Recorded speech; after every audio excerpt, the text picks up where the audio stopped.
she looks at me. I know the girl sees things nobody else can see.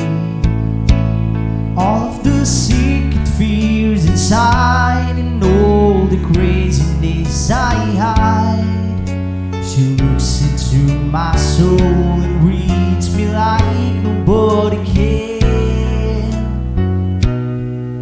And she doesn't judge me, she just takes me as I am. Come what may, she believes that fate is something I've never known before.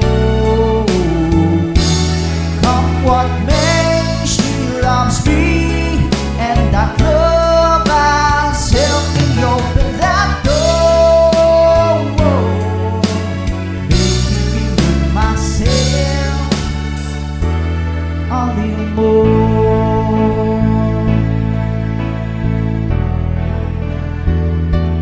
When I turn away,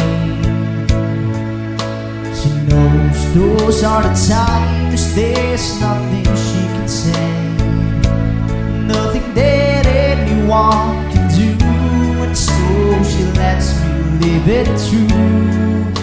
And when I'm in my darkest hours of uncertainty,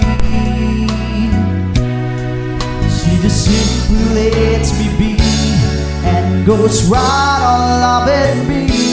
Come what may,